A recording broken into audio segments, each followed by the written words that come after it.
You're listening to the Rite Retirement Show. The 70% of people out there listening to the show today are going to need some level of care. It doesn't necessarily mean that 70% are going to end up in a nursing home, but 70% of people will need some assistance out there. The biggest fear is running out of money for the retiree, but what we see is not enough people spend enough of their money. Cris prides himself in what matters to you. This is the Rite Retirement Show. Hi there, I'm Lou Ann Fulmer, and we want to welcome you to the Rite Retirement Show with certified financial planner and financial advisor Cris Wallace. Cris is also president of WG Financial Group. And then also joining us from the firm is Graham Bauer. He is a certified financial planner, financial advisor, and enrolled agent at the firm. Both here today to give you some really good advice about retirement planning. Now, when you have questions, well, guess what? We have answers. Here's the phone number, 256-937-2010. Okay. You can have a discovery session complimentary. You're going to hear us talk about that. You can call this number. Also, if you prefer texting, just text the word visit, 256-937-2010. Remember, during the week, throughout the week, as you're listening to this show, any news that might happen pertaining to retirement, Cris will update the Facebook page, WG Financial Group 256, okay? Remember our motto, plan, retire, and play. Find us online at wgfinancialgroup.com. And this show is available on Spotify and Apple Podcasts. Just search for the name, The Rite Retirement Show. And Cris and Graham, so excited to be here with you today. Yeah, I'm glad to be back, Lou Ann. I thought you and Graham were getting kind of comfortable without me. And it's like I listened to Graham's show last week, which was amazing, by the way. It was absolutely amazing. The special needs information was awesome. Loved our topic. Yeah, I was a little jealous. I was cutting grass and I was listening and I was like, we're just getting a little too cozy for my liking. You wanted to chime in, didn't you? Yeah, I got to come back and break up this relationship. Well, we're happy to have you back this week. And, we can talk about that anytime, We can include you next time. Don't feel left out, Cris. Well, you know what? I'm going to let you take it right from the top here. Okay, you were, we always look at some real talk that we see, little clips that we see on Facebook, things like that. And you said you had something again on IULs. So tell us about that. Yeah, it's all in my cookies. I mean, I'm just like, every time I turn on Facebook and I'm scrolling and the advertisements, because you can buy ads through Facebook. And so you're watching these reels, just kind of what we call doom scrolling. And I tend to do it at night before I go to bed. It kind of makes me laugh and relax to watch funny videos before I go to sleep. And the IUL thing just keeps coming up. Mm-hmm. And it kind of goes something like this, like, don't buy an IUL until you watch this video. And I'm like, oh, well, I guess I got to watch the video. That's it's how people out there, are looking at buying these particular insurance products, and we're not advocates of them at all. But it's just when you do watch the video, it talks about how they have to be properly structured.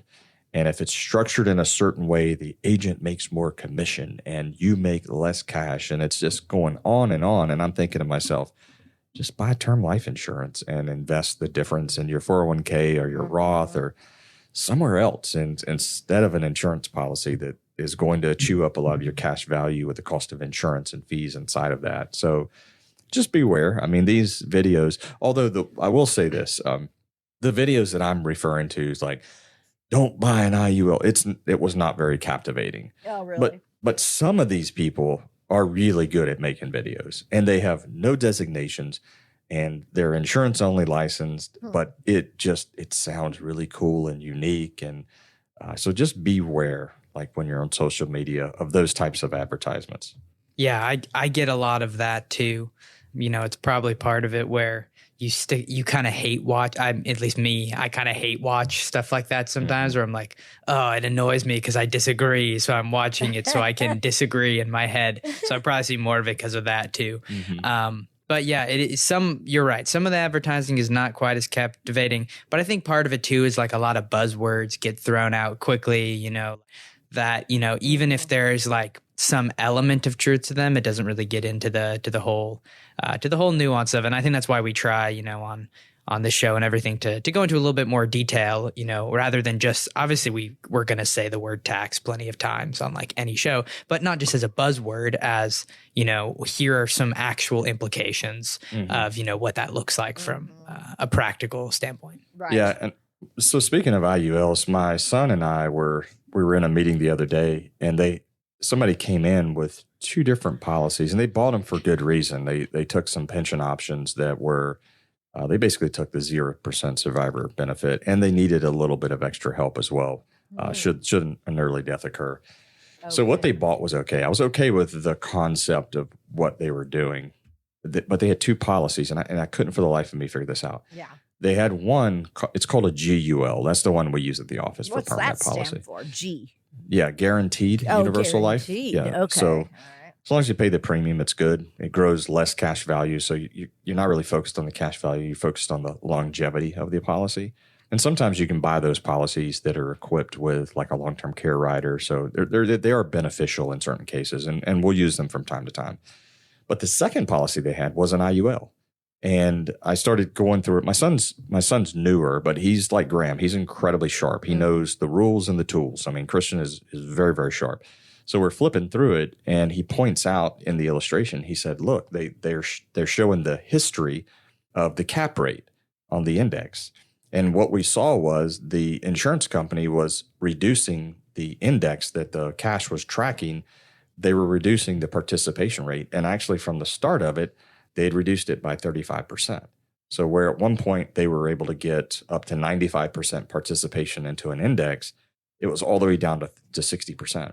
And so Christian looks at me and he says, Dad, I think, when this happens, they're really hampering the ability for the client to make cash value accumulation inside that life insurance policy. And he was exactly right. So we approached the client with some solutions there. But you have to be careful when you're buying these types of products. And the way that they're promoted, this is a really, really wrong way to promote these products. They promote them as if you're going to be able to pull tax-free money for the rest of your life.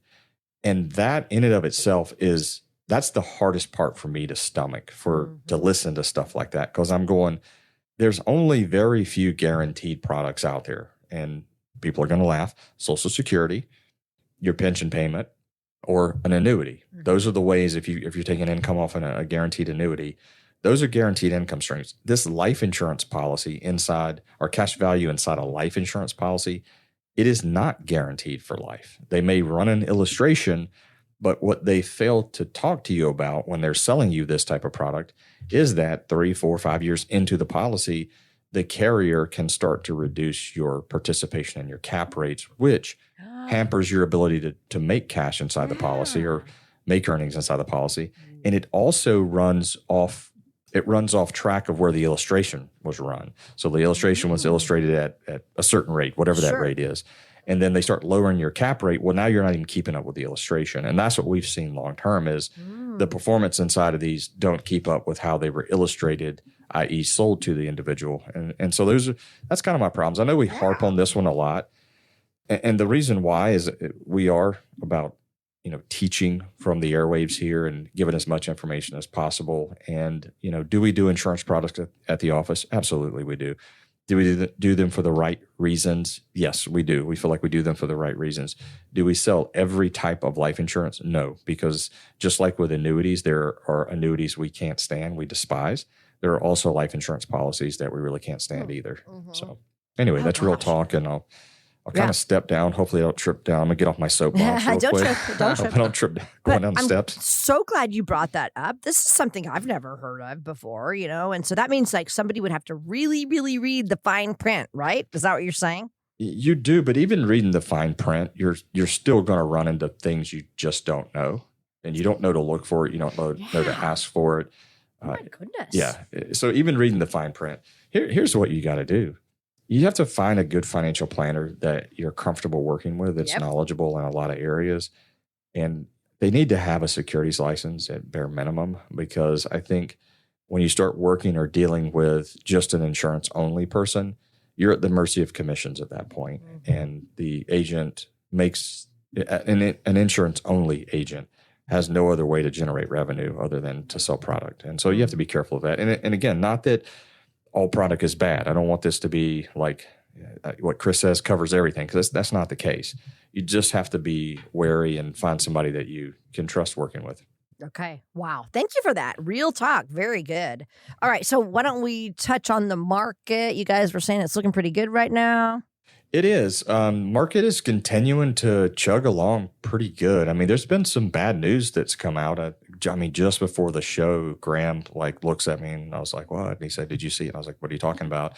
And I guess, did you say it was the March jobs report? I guess really the whole calendar year of the March to March. But basically, there was a downward revision in the jobs report back from March that was, about almost 1 million jobs lower than previously reported, which was, there was expected to, I think, be about a 600,000 job revision. So it came in a little higher than expected. It's been happening, with pretty much every jobs report in the last 2, maybe 3 years. It's been happening for a while.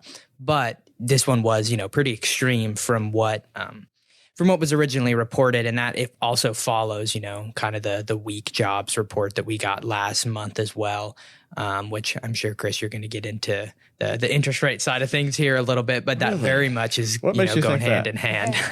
Maybe our pre-show discussion a little bit, yeah. Is there a reason for that, guys?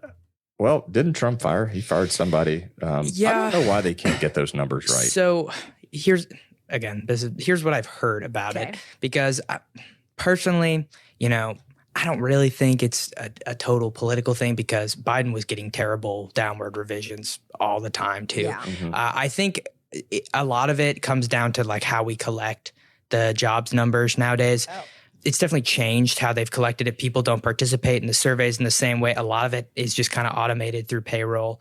So I think there's some things that we just don't get very good data on until the future. And I think that's gotten worse over time. So there's probably a lot of reasons, but it's been happening for a while. So it's not like this is a new thing. There were some huge revisions, last year as well. It was happening pretty much every single time there was a report. But even still, this is the largest revision I think they said we've seen since 2009 or something like that. So it's a pretty big downward revision, but we'll have to see what it looks like going forward in the next few months, and if the BLS is going to get more efficient with their statistics. It does seem a little crazy that they could be that off, to be fair. That's very far off.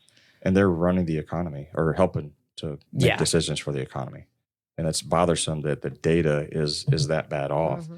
You could say the same thing about inflation. I look at trueflation.com. I don't know if you check that out very often, Graham, but I'm looking at it right now, and the current inflation today is right at 2%. So 1.99 is what Trueflation is reporting today. The last report from the BLS was 2.7. The argument there is a lot of the BLS data is behind, and this Trueflation is supposed to be more of a representation of a kind of more current data.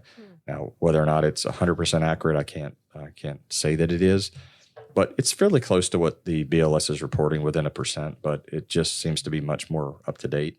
And I just wonder, with all of the resources and the technology that we have today, why we can't get better data. As I run WG, and Graham, you know this because you're on the leadership team, we use data to make decisions. When I was a plant manager, we used data to make decisions, and we relied on good data. And I just can't understand why, with all the technology that's available today, we can't get better data. Because if we had that, I feel like if you just consider the Fed separate, which they're supposed to be, if they have good data, maybe they make better decisions. Maybe. I don't know. I just feel like data helps everybody. And it is bothersome. Yeah, it's like a lot of things in government seem to have not made their way to the 21st century just yet. Wow, 25 years. It's like there's just a lot of systems that are in place that seem a little archaic. And agreed. I will also say, again, and I don't know exactly how they do everything, but it is also hard to project. I get that, a lot of times all they can go off of is after something's happened, just like you usually don't know you're in a recession until it's already behind you, because you have to get to, those quarters of negative GDP growth. But yeah, I think it is frustrating for people to see and be like, okay, so we get a number and it says it's good. And then 6 months later, we're like, oh, actually, no, it's a bad number. Yeah. It just feels, But anyways, I know, Cris, you're probably tying this into interest rates. Oh, yeah. I mean, I was just sitting here thinking that you mentioned the word recession and how usually it's not called until we're kind of in it already. But it's kind of scary with the jobs numbers being revised like that. And Oh no. there is a 92%. We looked at pre-show, Graham, 2% chance in a week that they cut rates. Oh, no. Well, for this one, it's 100%, right? Because there's a little bit into the 50 basis point area. It's 100%. Yeah. Right. And then if you move into October, the futures are already showing like an 80% cut. There was someone, and I can't recall who it was that I saw yesterday. It was from some large investment firm or something that says that the 50 basis point cut is likely. And I'm like, it's not according to the numbers we're looking at. So definitely 25 basis point coming up here in about a week cut. But again, it's already priced in. If you look at the 10-year, the 10-year is already out ahead of the October cut at this point because it's continuing to drop. It's down to around 405 at this point. The lowest it's been in quite a while. So we're definitely seeing fixed rates come down. And what does that mean to the retiree? That means that your fixed rate products, your money markets, your CDs, things like the fixed annuities, people who use annuities, and we'll use them from time to time as well. Those were good for a while, and they're still good. They're just not as good as they were a couple of years ago as we've continued to see those fixed rates kind of come down. And depending on where the economy goes and really how hard Trump continues to lean on the Feds, we could see them, come down further, which, will make the safe money, earn less interest. And but overall, the economy's doing good. You would expect with lower interest rates, you would think that you would see home purchases kind of kick up a little bit. You'd probably also expect to see more refinancing happening because, believe it or not, there are a lot of people that bought at peak interest rates when they were up in the mid to high sevens in some areas. And now, if you look nationwide, now we're down into the mid sixes, 6 3/4, depending on what area you're looking at. And these lower rates are probably going to probably kick off some refinances for sure. And there are some people probably sitting on the fence, ready to buy a house, and this will probably help them go ahead and do that with some of these lower rates. And just as a reminder, the mortgage rates tend to follow the movement of the 10-year Treasury, and usually there's about a 2.5% spread between what the 30-year mortgage rate is and what the 10-year is. So to keep the math simple on me on air, so I'm not trying to do math in front of people, if your 10-year Treasury yield is at, say, 4%, you're probably going to have a 30-year mortgage rate somewhere in the neighborhood of 6.5%. So if you want to know, what mortgage rates are doing, then take a look at the 10-year Treasury yield, and that'll kind of give you a little bit of an idea. So yeah, we'll wait for the data to come out 2 days from now, actually, though. Okay. CPI comes out. So CPI comes out. Today's Tuesday. We're recording on Tuesday. CPI comes out on Thursday. And I really don't have a prediction there other than I'll make a prediction because I like to do that. I think CPI is going to come out slightly less than what it was last month. So instead of 2.7, I think we're going to be in that 2.5, 2.6 range. So let's see what it comes out as, and then we'll talk about that next week. Yeah. Yeah. Okay. So, but that's kind of the market as a whole. And interest rates, because I did hear you guys you were kind of politely making fun of me last week. Chris likes to talk about interest rates. So. Hey, I don't think I said anything. It's just Graham. It was just Graham. No, it was funny. No, I enjoyed it. The show last week, guys, again, was fantastic. I'm so proud of Graham and just his knowledge and the fact that he's at his age to able to do a whole radio show with you is just, it's amazing. Well, we have fun. We have a good time either way. So. Either way, with you or without you, we have fun. No. I'm just saying. I know. We love having you here. We want you here. Okay. Luann, you did call me a nerd on our TV show that we just I meant to say a numbers nerd, okay? But it didn't come out quite right.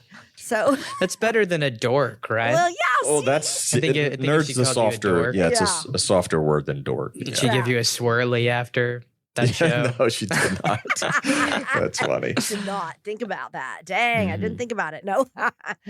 Okay, so let's move on to how about a federal minute? Do you have anything for us? We do. Graham and I talked a little bit about this pre-show, kind of prepping our conversation a little bit. There's just a lot of people retiring in the federal government, and we tried to find like the number, but just like with anything government-wise, there's not a lot of real good data. There's just 6 figures of people retiring. We found numbers from 100,000 federal employees to 150,000. So we know a lot of federal employees are retiring, and I know it's a pretty scary time for some. We actually met with one this morning, and you could see the fear in his eyes, when we were talking to him. Like, he was pretty adamant about saying, I really don't want to retire. He's kind of being forced, I guess, to retire. And he really didn't want to, but he says he has to. And it's kind of a sad time for some, because they're not quite ready, but they're taking it and moving on at this point. So, I mean, that's what we're here for. We're here to help work through those types of situations. I think what we do see is when someone like this decides to retire, I think it's very common for them to wrap their arms around all their benefits and their TSP, and it's like, this is all I got, and I'm going to retire, and I got to make sure I can make it. I mean, we said after the meeting with that gentleman that we kind of feel like just people in general could benefit from having someone there to give them, financial advice early on in their retirement or pre-retirement years. A lot of people say, well, I don't want to pay a financial advisor, or they're just trying to sell me something. Well, that's not how our office is. That's just not how we operate.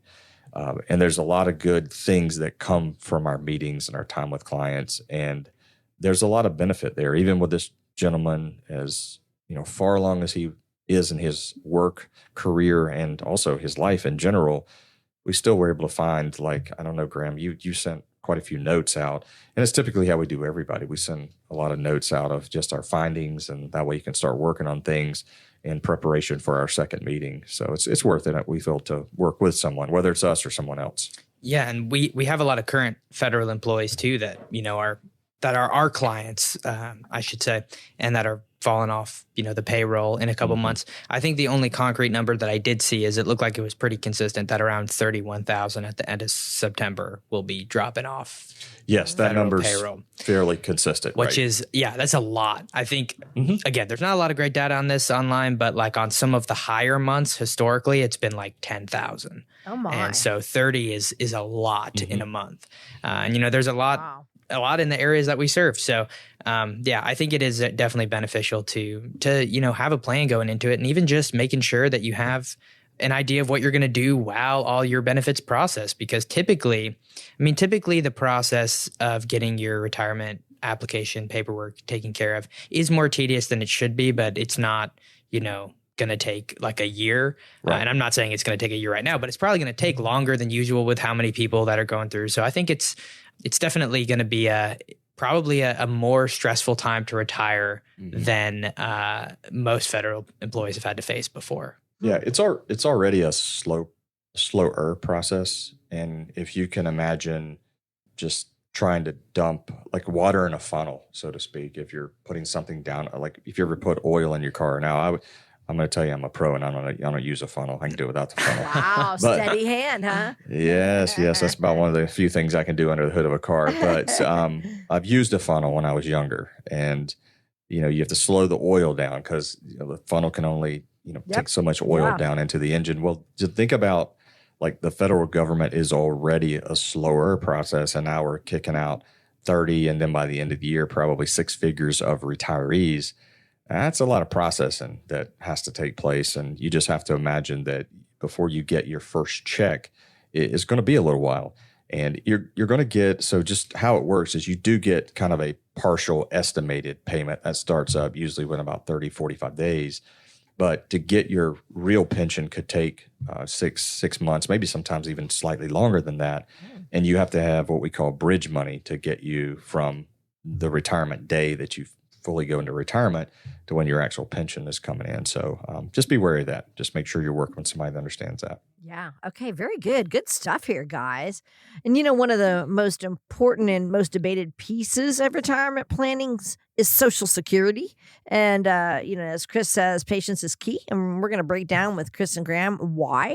So Social Security, huge topic for retirees. The trust fund now says it's supposed to be depleted by 2034. With only 81% of the benefits payable. So let's get into this. Should today's retirees be concerned?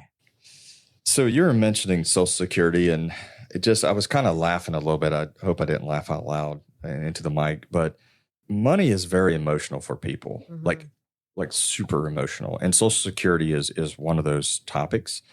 And we had a caller from a TV show, our TV show in the Huntsville area, and he was just like screaming at the call attendant. It's like, man, come on. Like, we have an answering service, answer the phone on the weekend so we can be with our families, and they take messages. And he's just like ripping into her about Social Security and the IRS doesn't exist, and like yelling and cursing really, really bad. Oh no, poor girl. Oh yeah. So I say that because I say things on the air sometimes that I feel like it's good information. I feel like it's data driven, but there are just some people that will vehemently disagree with you. Yeah. And they get seething mad about it as well. And so that was a call we got a couple of a couple of weeks ago. That's but kind of surprising. Yes.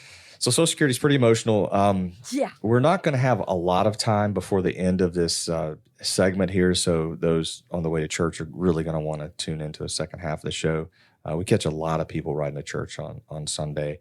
But here's my kind of closing thought on that for the half-hour segment, people, and then we'll jump more into this in the second half. But so do I think people have to be worried? We said a couple of weeks ago, I've said it on TV shows, we've said it on a number of radio shows. Right now, today, there is about 21% of people on some form of Social Security today. Graham went through the disability, SSDI and SSI last week.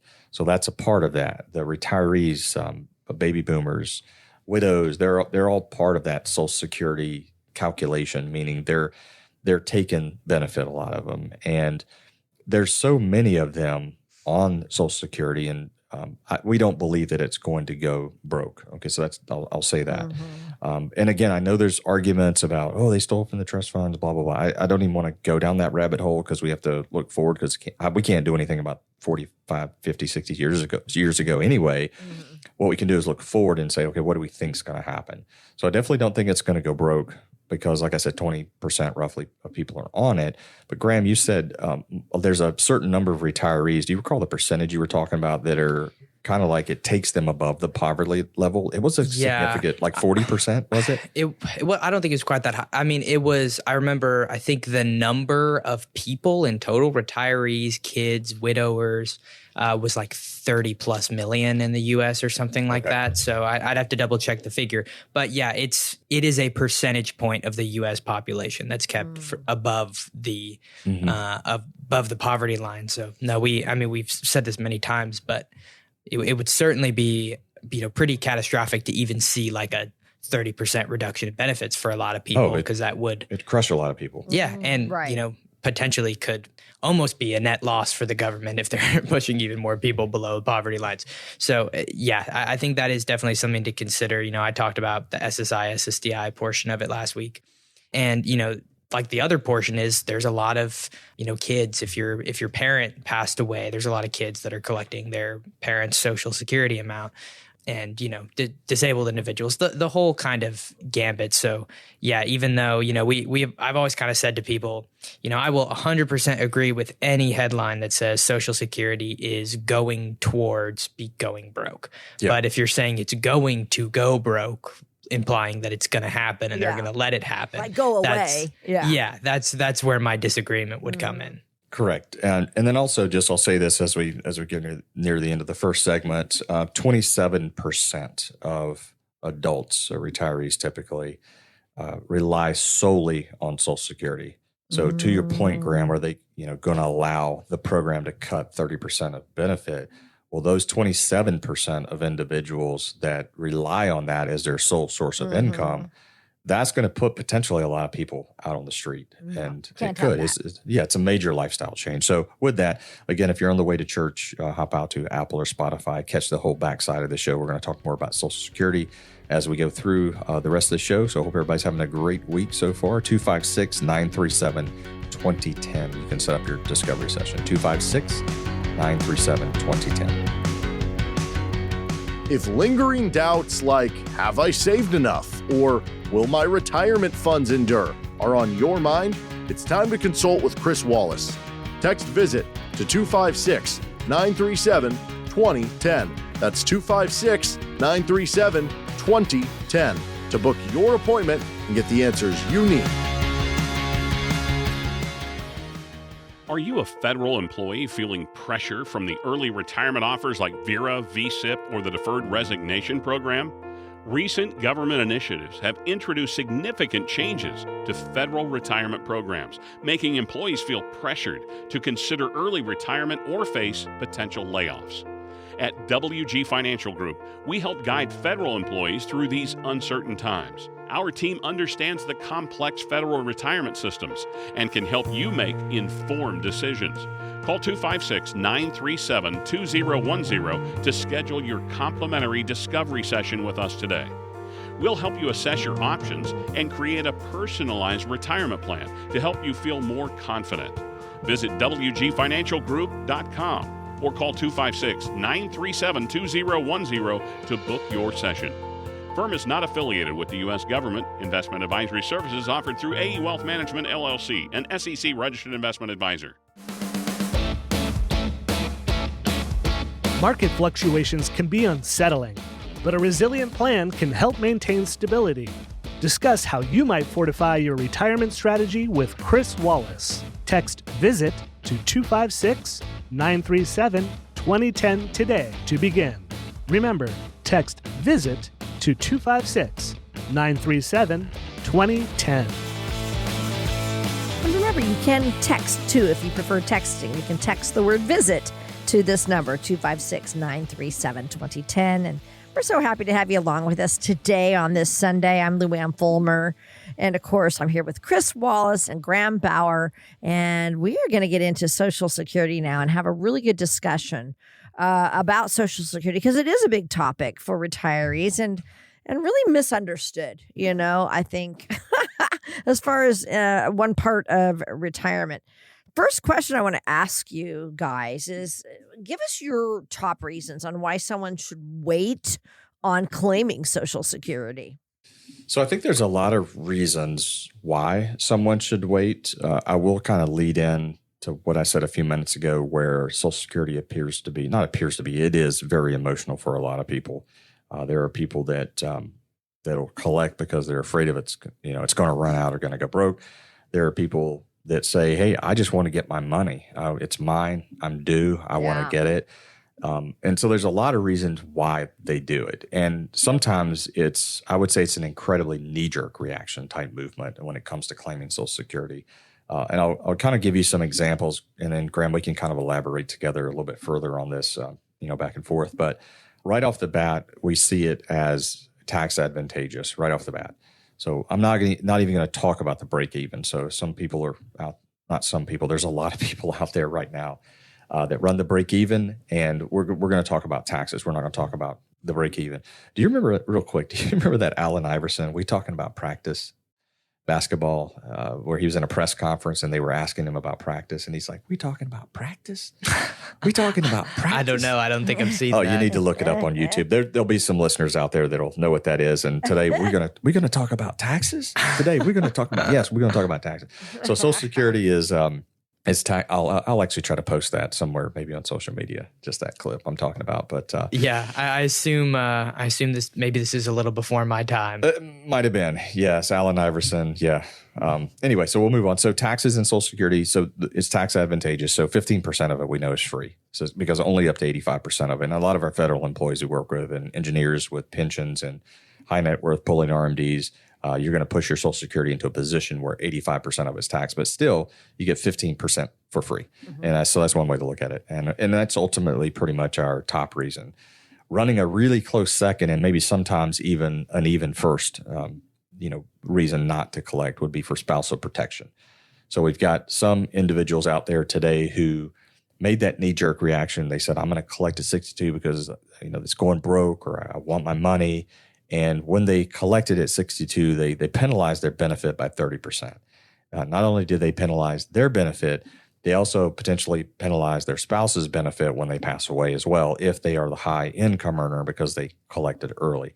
So at our office, we are all about making sure the surviving spouse is going to be okay. And I would say that the large majority of families out there today also look at it that way. they look at it that way from their heart and their mind. They're like, I want to make sure my spouse is okay. But meanwhile, sometimes their decisions don't line up with their feelings. And it's an unintentional action that takes place there. The Social Security is the emotional, but they don't think about it that I'm also potentially penalizing my wife, and my wife is the lower income earner. So taxes, spousal protection, and then if there could be some reasons for health and why you might want to collect, and I get that. And those are I would say they're more rare circumstances, because we've seen clients that have had health issues, Graham, and we've seen prospects with health issues, and they're electing to wait. Because of them waiting, they know that gives their surviving spouse, more options. So those are kind of the ones that I think are important. Did you have anything you want to add to that, Graham? Yeah, I'll add on the health thing, because just to go into a little bit more detail on that. Yeah, there'll be a scenario every now and then where, somebody might be in bad health or have some kind of pre-existing condition and want to say, hey, well, I paid in, I want to get benefits out, because even if my break even is only 75 or 76 or 77, I don't know that I'm going to make it that long. And I think if you're a single individual, I can understand. I can definitely understand that. If it still works, the numbers, I can get that. But in a lot of cases, if that's you and you're married, it might make, even less sense than to delay it longer, because, that amount that you have, if you're the higher income earner, is going to be the one that your spouse is going to keep. I had a client pass away not too long ago, and he had delayed his Social Security for his wife a long time, almost all the way to 70. And, because of that, because of how much that had grown, her amount that she can even access at 60 is going to be comparable to what a lot of people are getting at full retirement age. Not saying, she's necessarily going to take it at 60, maybe not. But, if she chose to, and if that became the recommendation in the future, that amount is going to be a lot more at 60 or 62 than it would have been if he had taken it at 62 or 63 or 64. Mm-hmm. So in those type of scenarios, even though I want to get some of my benefit out, it's almost not even really your benefit at that point. You almost have to think about it kind of as your spouse's benefit. So yeah, there are some specific scenarios, and I think health should matter a little bit. It's something to think about, but you're totally right about, thinking about your spouse and thinking about your taxes first is much more important part of the equation. It is. Yeah. I've even had people, so this situation is very common. I think that most of our listeners, when they come in, Graham, I think you can attest to this, but they pretty much know how we think about Social Security. They are probably not going to collect at 62 if they've been listening to the show, because we've hammered this home for nearly 10 years at this point. But where I still see an issue is I'm turning 66 in 10 months, and I'm now at my FRA, and now I'm going to go ahead and collect at 66 in 10 months, and I'm still working. And so I'm making, let's just say, I don't know, $150,000 a year. My wife's retired. I'm still working. I enjoy working. But now I'm FRA, full retirement age, and I'm going to collect. And let's just say I'm going to get $3,300, maybe just call it $3,000. So I'm going to get $36,000 a year more in income. And there's no penalty. There's the earnings test is over and done with it, FRA. This is still a mistake in my opinion. Because once you reach FRA, you are, you're no longer, you don't have to worry about the earnings test. And that's why most people want to take it. So, but that creates another problem, because now you have to add that income to your work income. And so, for example, in this situation, let's say you make $150,000, you're in the 22 bracket at this point, marginal. You add $36,000 of gross Social Security, and $30,600 of it's going to be taxed at a 22% tax rate, and you've just cost yourself a $6,732 federal tax hit. And you've also given up the 8% growth. So a lot of times what we like to tell people is, if you're FRA and you're still working, don't collect, because if you don't need it, then just let it grow, because I don't know of another vehicle today that is guaranteed to be 8% per year. And Social Security growth is for the next 3 years. If you're, roughly 67, you're going to get 8% a year for the next 3 years, plus cost of living. So some years it could be 10, 11%. So not only do you increase your tax liability of the amount I just told you, I just ran the numbers while I was trying to talk through that. So you cost yourself the extra taxes. You also stop the growth for your spouse, if that person is lower in income, and you're giving up the growth altogether. So that I still see that one quite a bit. It's like, it's mine, I'm still going to take it. It's like, you don't need to. You're way better off if you just let it sit. Yeah, and some people might even say like, oh, well, I'll take it and reinvest it or something like that. And for one thing, you probably won't. Fully. You probably won't fully. Yeah. And, two, you're still, having to take those taxes out. So you're going to have to get an even larger percent growth, probably, at that point, closer to 9 or 10%. And at that stage in life, are you going to be that aggressive? Are you investing 90, 100% in stocks? Probably not. I think it's like so funny that, I think our tendency as humans and as investors, especially like I would say maybe the most like dangerous place to be on the overconfidence curve is like a little bit of financial literacy, but not that much, because I hear a lot of like, oh, well, you could beat that type of return in the stock market. And it's like, yeah, really? You could over a 15-year period if you're 100% S&P 500. So, you have to think about it all in relation to how aggressive you are and how aggressive you're willing to be. So for most people at that stage in life, 67 to 70, I don't have many clients that are 90 or 100% stock at that stage. I don't know if I could name more than like one or two. It's a very small group of people who A, feels comfortable, and B, has the flexibility to be that aggressive, because you do kind of need both of those things to be true at that stage in life. So I think comparatively to a lot of stuff out there, if you're thinking about it, like, I think if people saw their Social Security benefit in like a big pot of money and they could watch it grow 8% a year, they'd probably leave it there more often. But just seeing the benefit grow, they're like, oh, well, it's only an extra $200 a month. That's exactly or right. something like that. That's and it's just how I hear it. Yeah, exactly. It's like when you see, if I show you 8% of $10 versus 8% of $100,000, it's the same return. It just is going to look a lot different. And the amounts do matter. But I think generally that's just kind of a fallacy people fall into a lot. At the end of the day, it's your life, it's your money. I can tell you what I think you should do. But it's not like, oh, my CFP financial advisor told me I can't take Social Security, so now the SSA administration won't let me collect. Or you can, there have been people that I've recommended haven't, and they still have. And ultimately, you can make your own decision. But our job is more to just show you the data and say, this is what you should do, but maybe you have the flexibility to do that too if you really want to. Right. And there's other strategies to take into consideration as well. As we kind of talk about, this is definitely not a one size fits all for sure. Right. This is kind of a general recommendation, but you could have that spouse that is eligible for additional spousal because his or her was less than half of the higher income earner. So that situation plays into, do you collect?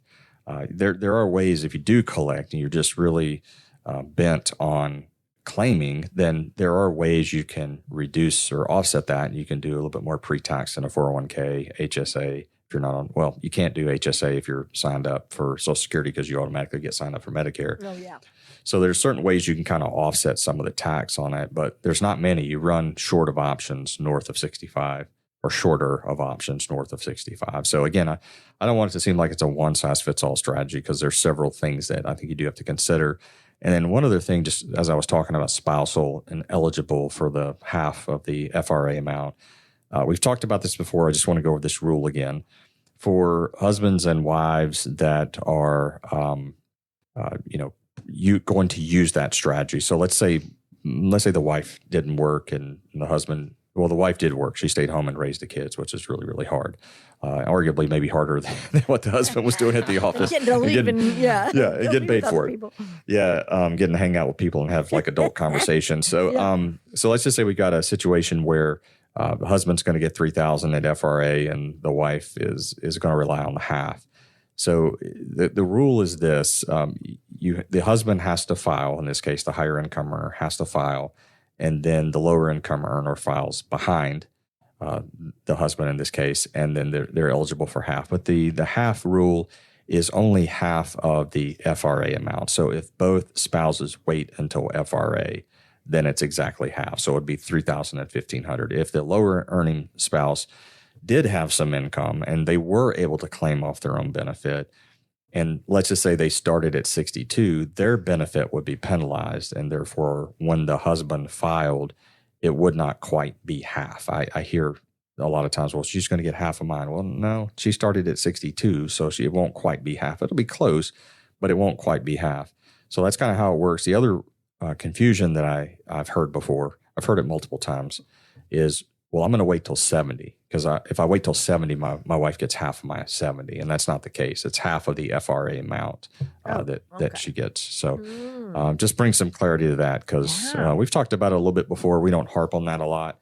But this is where I think Graham said a few minutes ago, sometimes you can be overconfident and think know enough, and you know enough to hurt yourself too in some cases. And and that's not always a good thing. Yeah, I think that's a good point. You got to know all your options with Social Security too, because we've also seen it, that people just haven't known that spousal benefits even existed and they weren't claiming them. And Social Security is not going to back pay you for that.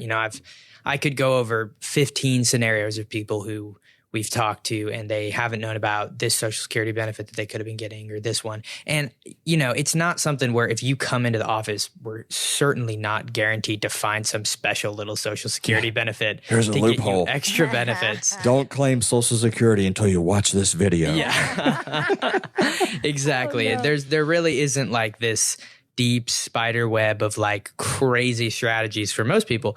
But occasionally, someone will have something really interesting. So I wanted to go back real quick on the spousal thing because I actually had a scenario up just to kind of give people listening like a tangible example of what the lower earning spouse collecting early looks like. So in a scenario where the higher earning spouse, age 67 amount is $4,000, lower earning spouse, age 67 amount is $500 a month. If they both collect at 67, it'll be exactly half. So, basically just half and half right there. If the lower earning spouse collects at 62 and then files for spousal after the other higher earning spouse collects at 67, it'll be about $300 a month less for the lower earning spouse. So they collected for an extra 5 years and about $300 a month difference. So there is still some difference there, but their cumulative benefit at that point is still like, it's basically, $5,700 a month instead of $6,000 a month. For a lot of people, that's not going to make a big enough difference for us to say you have to wait these 5 extra years to do it. But if you're still working and just genuinely don't need the money, then that's still an extra $3,600 a year. That'll be there if you wait. So again, it depends on the scenario, but a lot of times the lower earning spouse will collect because it's just not going to hurt it quite as much long term. Right. And if that happens, so we've seen this probably 5 times, maybe something like that, where the lower income spouse files first. Yeah. The husband comes along and files. The wife, in this case, would need to go back to Social Security and refile for spousal because there is an order. If you're doing it together at the same time, so you're both FRA, it'll just kind of happen automatically. The higher will file first, and then the lower will file, and everything will be halved up. But in a situation where what you're kind of referring to here is if the lower earning spouse collects at 62, didn't make a whole lot of difference, but the husband continued to work for 5 more years and then he files, the wife will need to go back and refile for that extra spousal. We've seen situations where people come in and during our data, this is, I think, part of the benefit of just being in the industry a long time because you're able to kind of recognize patterns and when things don't look right. And so the times that we've seen this, you've called a couple, and I know I've called a couple. We look at it and go, your Social Security looks really low. There's something wrong here, and we want you to call and ask this question, and we'll tell them what to ask. And we've been able to just kind of open the eyes to some people to say, oh wow, I was missing out, and I didn't know it. So yeah, I mean, if you're a married couple and you're like 68, and one of you's getting $2,800 a month from Social Security and the other's getting $500 a month, there's a problem. Something's wrong. Something's wrong. There really isn't a scenario. There's probably a scenario out there that makes that possible, but not a normal scenario for most people. Yeah, exactly. So Social Security can be pretty confusing. So it's definitely something you got to ask questions about. Okay. And let me give out your phone number too. Anybody just listening, we're having a great conversation here. And if you have questions Chris and Graham can certainly give you answers in a complimentary discovery session. 256-937-2010 is our phone number. Call or text the word visit to that number. And we thank you so much for spending part of your day with us today. This is the Rite Retirement Show, and I'm Luann Fulmer. So, okay, we are talking about Social Security. You guys were talking about how many people are relying on Social Security. So if it's supposed to be deleted by 2034, that's going to affect a lot of people. And so we know Congress is going to have to do something about it. I think they're kicking the can down the road until they're the ones on the hot seat and have to make some changes. What in your opinion, are some changes that could be seen? Well, one of the things we've talked about a number of times on the show, and Graham, we can kind of go back and forth on this so I don't dominate the conversation here, but the wage-based cap is the payroll tax cap is, I think it's got to go up. I mean, I don't see how it can't go up. I mean, they already do somewhat of the same thing in terms of Medicare, that Medicare 0.9 tax that we pay. If you make more than $250,000 as a married couple, you pay an extra 0.9 into Medicare. They're already doing it on Medicare. And I don't, and then with Medicare, you pay into Medicare no matter what you make. You pay 1.45%. If you make more than 250, then you pay 0.9%. So they're already doing this with Medicare. So I don't understand why they're not doing it with Social Security. Yeah. I think the wage-based cap is, I think, without looking it up, I think it's 176,100 for this year. So when you make 176,101, you don't pay any FICA on that 101. You continue paying the 1.45 on Medicare, but you don't pay the 6.2 into Social Security. And I just don't understand why they're not moving it up quicker. And probably we've talked about it before on the show, but the Byrd rule. Remember, there can be really no material changes made to Social Security without like a separate like congressional type bill, not a budget reconciliation bill. It has to be like a regular congressional bill has to go through, and that's probably the reason why. But that would be a real quick way to take some pressure off of Social Security and also to stop some of the articles that we see out there today. Mm-hmm. It's going broke. What are we going to do? You know, and also honestly, from an advisor's seat, I think it opens up the avenue for an advisory firm or advisory firms to play that card, that fear card. Hey, Social Security is going broke. You need to buy this product because if you don't, then you may run out of money, kind of thing. So I don't know. I don't know why Congress doesn't take action a little quicker. So that's one area. Graham, we talked about payroll tax. I think it's payroll tax is a big one. I mean, they haven't raised payroll tax since the 90s. That's probably coming at some point. That's probably going to be the least popular thing you could do as far as getting Social Security up to a little bit more solvency. But at the same time, it's probably going to be necessary at a certain point. I mean, the kind of the reality of some of it is that there's just less young people than there was 60 years ago paying taxes. Not like there's necessarily like less young people working or whatnot. There's just less young people total. The population pyramid has really shifted in the U.S. And so there's, the boomer generation was a huge generation that paid in for a long time and supported the older generations.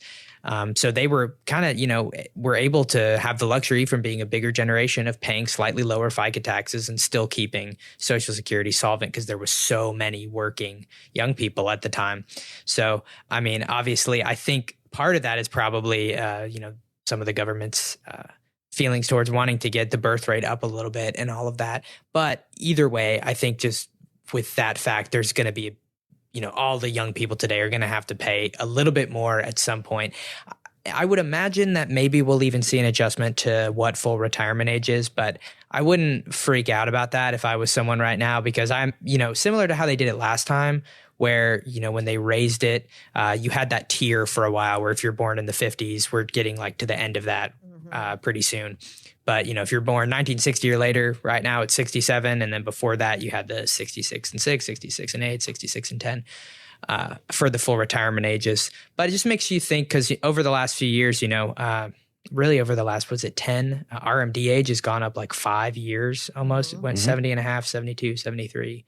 And now we're up to 75 for 1960 or later. Mm-hmm. So I think there's a pretty good chance you see that happen at some point. But I would kind of imagine if you're like Gen X to boomer, you will not be affected by that. It will probably be more of a millennial Gen Z kind of adjustment in the future. Yeah. People who that is way too far out for them to, be too upset about it at this point. Yeah.